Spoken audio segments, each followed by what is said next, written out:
Assalamualaikum warahmatullahi wabarakatuh. Selamat pagi anak-anakku kelas 4. Sebelum memulai pembelajaran hari ini, mari kita berdoa. Berdoa dimulai abata. Nah, sekarang kita akan belajar tema 4, subtema 3, pembelajaran 1.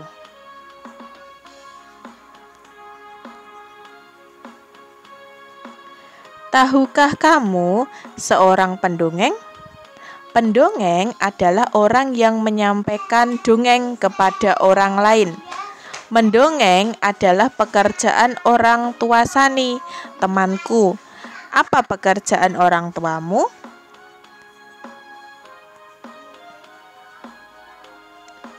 Sekarang ayo kita membaca bersama-sama. Mendengarkan dongeng sangat menyenangkan. Indonesia kaya akan dongeng. Banyak di antaranya yang didongengkan. Adakah pendongeng di sekitarmu? Kali ini kamu akan membaca dongeng yang diberikan oleh gurumu. Bacalah dongeng tersebut dengan seksama. Kita baca bersama-sama ya. Tupai dan ikan gabus. Dahulu kala hiduplah sepasang sahabat di daerah Kalimantan Barat. Mereka adalah seekor tupai dan seekor ikan gabus. Setiap hari mereka melakukan kegiatan bersama. Mencari makan, bermain, bahkan mengunjungi tempat-tempat baru selalu dilakukan bersama. Suatu hari, tupai tidak melihat ikan gabus, sahabatnya. Ia mencari ke tempat biasa gabus tinggal. Saat bertemu tupai, sangat kaget. Gabus terlihat lesu. Ternyata ia sedang sakit. Tupai sangat sedih. Ia menawarkan makanan untuk sahabatnya. Namun, gabus tidak berselera makan. Gabus hanya menginginkan satu jenis makanan yang diyakininya dapat menyembuhkan penyakitnya. Tupai berjanji akan mencari demi sahabatnya.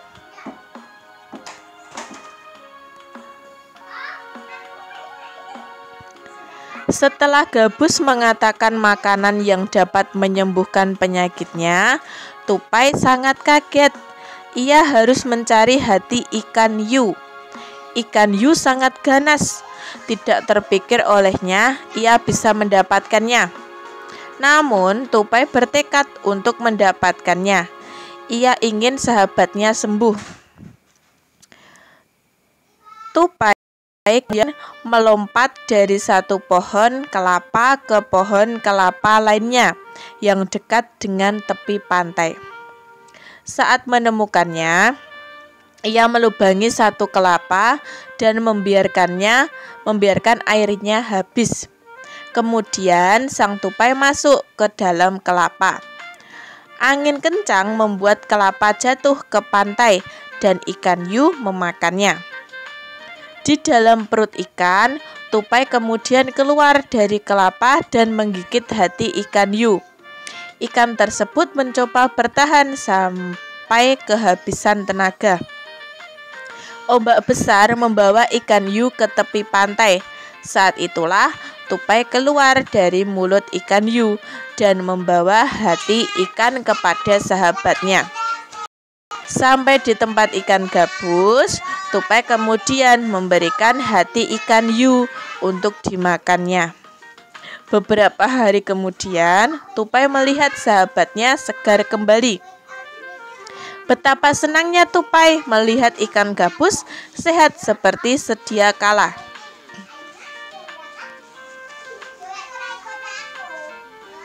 Nah, ini ada. Berdasarkan cerita tersebut, temukan unsur-unsur cerita yang ada dan tuliskan pada kolom berikut. Nah, kita tidak dikerjakan sendiri-sendiri, tapi kerjakan bersama-sama saja ya. Kita mulai dari judul. Judulnya tadi apa? Tupai dan ikan gabus. Terus tokohnya siapa? Tupai, ikan gabus, sama ikan hiu.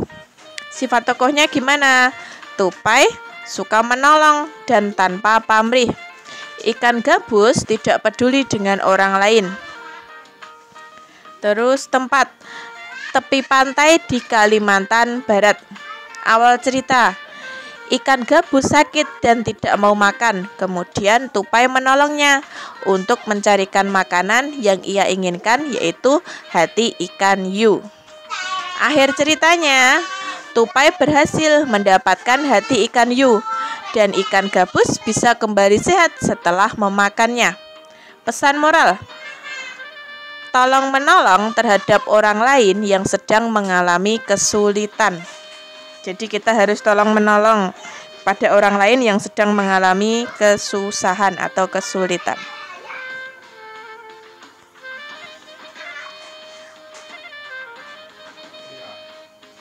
Tahukah kamu, dalam bercerita, pendongeng sering menggunakan wayang yang terbuat dari kayu. Wayang tersebut dibuat oleh pengrajin kayu. Ayo kita cari tahu lebih lanjut tentang pekerjaan pengrajin kayu.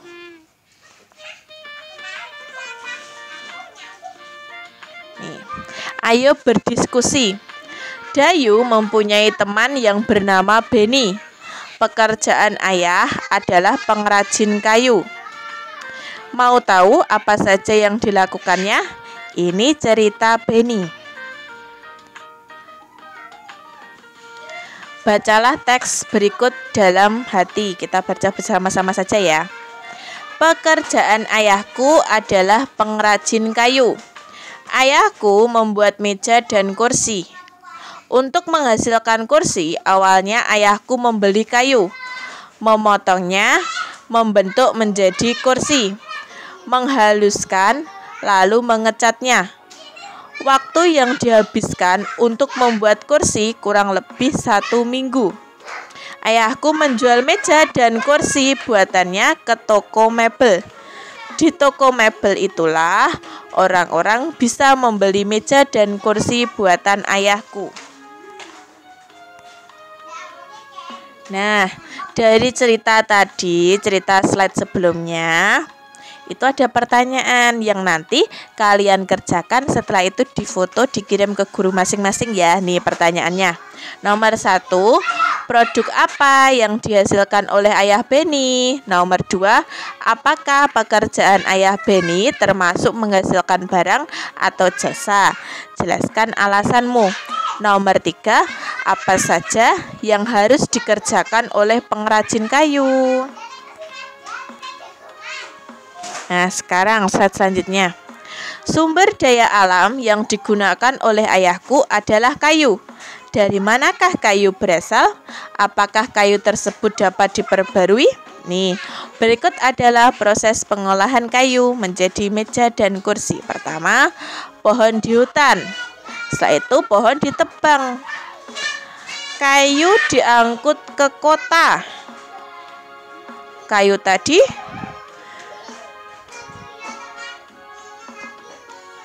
diberikan kepada pengrajin kayu untuk dibuat kursi, meja, almari, dan sebagainya. Setelah itu diantar ke toko mebel, dijual ke toko mebel dijual lagi ke pembeli.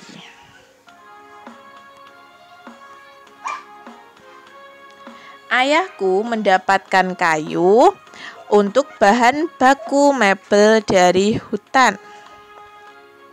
Salah satu hutan di Indonesia yang sering diambil pohonnya adalah hutan di Kalimantan. Dahulu, hutan Kalimantan sangat lebat dan merupakan paru-paru dunia atau penghasil oksigen. Akan tetapi, kini pohon-pohonnya semakin berkurang. Sering sekali karena kebakaran hutan. hutan.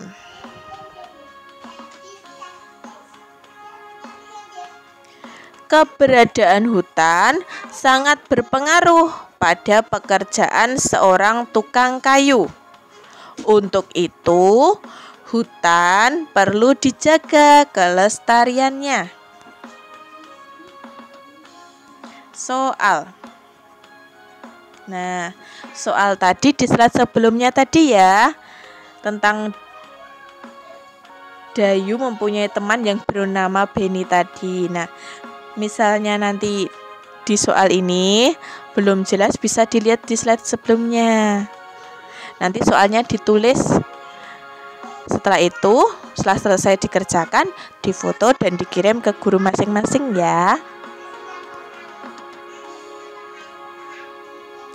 Sekian dari saya. Bila ada salah kata, saya mohon maaf yang sebesar-besarnya. Wassalamualaikum warahmatullahi wabarakatuh.